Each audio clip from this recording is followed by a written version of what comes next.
ప్రస్తుతం అధికారంలో ఉన్న కూటమి పార్టీలు, ఆ పార్టీకి కీలక నేతలు ఎక్కడ అవకాశం ఉంటే, అవకాశం లేని దగ్గర కూడా స్పేస్ క్రియేట్ చేసుకొని మరి వసూళ్ల పర్వాలు, డబ్బు ఎన్ని రకాలుగా దోచుకోవచ్చో అన్ని రకాలుగా దోచుకుంటూ ఉన్నారు. ఈ కమిషన్ల కోసం, ఈ దోపిడీ కోసం అధికార పార్టీ నేతల మధ్య రోడ్డెక్కి చేసుకుంటున్న పంచాయతీలు, రోడ్డెక్కి తొడలు కొట్టుకుంటున్నటువంటి వ్యవహారాలు మనం చూస్తూనే ఉన్నాం. అండ్ వాళ్ళ మధ్యనే ఆధిపత్యం ఏ స్థాయిలో ఉందో కూడా. తాజాగా ఒక పత్రికలో కమిషన్ల కోసం కుమ్ములాట అనే హెడ్డింగ్. ఆ కుమ్ములాట అనేది నిజంగా ఏదో క్యాజువల్గా హెడ్డింగ్ పెట్టారేమనుకున్నాం. కాదు, ఒక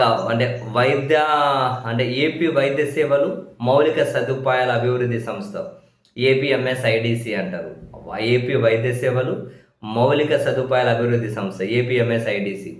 ఇందులో కమిషన్ల కోసమట ఒక మంత్రి, మరో కీలక నామినేటెడ్ పదవి నిర్వహించే వ్యక్తి, ఇద్దరు ఎక్కడికక్కడ ప్రైవేట్ రౌడీలను కాపలాగా పెట్టి ఆ సంస్థ దగ్గర వచ్చే కమిషన్ల కోసం, మంత్రి మనుషులు వస్తే మీరు వాళ్ళని తన్నండి, ఈ నామినేటెడ్ పదవినే ఈ కీలక నేత వ్యక్తులు వస్తే మీరు వాళ్ళ తన్నండి అని చెప్పి ఇద్దరు ప్రైవేట్ గుండాలను మోహరించి మరీ కమిషన్లు వసూలు చేసుకునేకి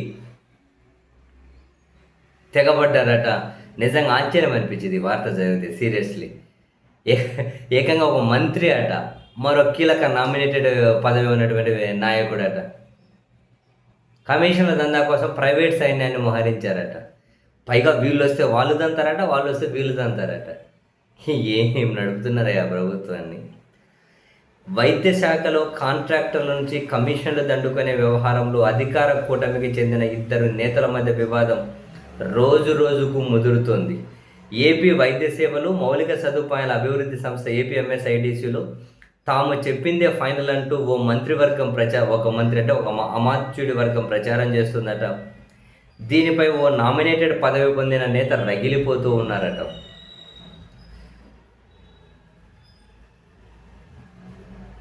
ఈ శాఖలోని వేల కోట్ల కాంట్రాక్టును అడ్డదారుల్లో అస్మదీయ సంస్థకు ప్రభుత్వ పెద్దలు కట్టబెట్టేశారట.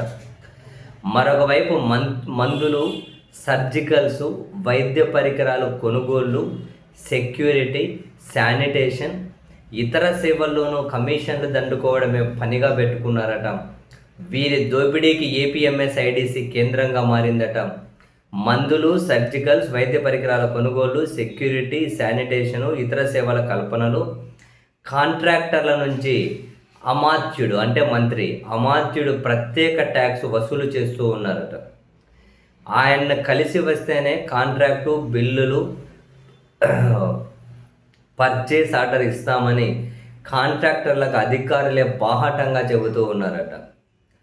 వైద్య శాఖలో అక్రమ వసూళ్ల కోసం ఆ అమాత్యుడు ప్రైవేట్ సైన్యాన్నే మోహరించారట.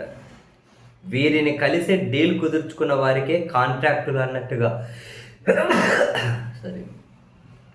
వీరిని కలిసి డీల్ కుదుర్చుకున్న వాళ్ళకే కాంట్రాక్టులు అన్నట్టుగా పరిస్థితిని మార్చేశారట. ఏకంగా టెండర్లలోనే అవకతవకలకు పాల్పడి తమను ప్రసన్నం చేసుకునే సంస్థలను ముప్పు తిప్పలు పెట్టి వాటికి కాంట్రాక్ట్ దక్కకుండా చేస్తున్నారట. మరొక వైపు నామినేటెడ్ పదవి పొందిన కీలక నేత సైతం కమిషన్ల కోసం కాంట్రాక్టర్లను ఇబ్బందులకు గురి చేస్తున్నారట. ఒకవైపు అధికార యంత్రాంగం, మరొక వైపు మినిస్టర్, ఇంకోవైపు నామినేటెడ్ నేత కమిషన్ల కోసం ఇబ్బందులు పెడుతుండడంతో విసిగిపోయిన కాంట్రాక్టర్లు ఇంతమందికి కమిషన్లు ఇవ్వడం మా వల్ల కాదు అంటూ చేతులైతే దండం పెడుతూ ఉన్నారట. అయితే ఇక్కడ ఈ మంత్రి గ్రూప్ ఏంది, మేము చెప్పిందే ఫైనల్, ఆ నామినేటెడ్ నేత ఎవరైతే ఉన్నారో ఆయన డమ్మీ, సో ఆయన మాట మీరు పట్టించుకోకండి అని కాంట్రాక్టర్లకు చెబుతూ ఉన్నారట. సో ఆ మంత్రి వాళ్ళు చెప్పింది ఫైనల్ కాబట్టి అధికారులు, కాంట్రాక్టర్లు కూడా ఆ నామినేటెడ్ నేత మాటను పట్టించుకోకపోయేసరికి ఆయన రగిలిపోతూ ఉన్నారట. రగిలిపోతూ ఉండి ఆ మంత్రికి సంబంధించిన వర్గీయులు ఎవరైనా నేను చైర్మన్గా ఉన్న కార్పొరేషన్ వైపు వస్తే నా మనుషులతో పెట్టి కొట్టిస్తాను అని చెప్పి అక్కడ ఆయన కూడా తన ప్రైవేట్ వ్యక్తులను మోహరించారట. ఏందయ్యా ఇది? ఒక పక్క మంత్రి అట, మరో పక్క నామినేటెడ్ వ్యక్తి అట, ప్రైవేట్ సైన్యాన్ని మోహరించి వీళ్ళు అక్కడికి పోతే కొడతారట, వాళ్ళు ఇక్కడికి పోతే కొట్టాలని చెప్పి ఆదేశాలు ఇచ్చారట, మౌఖిక ఆదేశాలు. అసలు ఏదో అధికారం ఉంది, వీళ్ళంతవరకు దోచుకోవాలని ఫిక్స్ అయిపోయినట్టున్నారు. ఏ మాటకు ఆ మాట.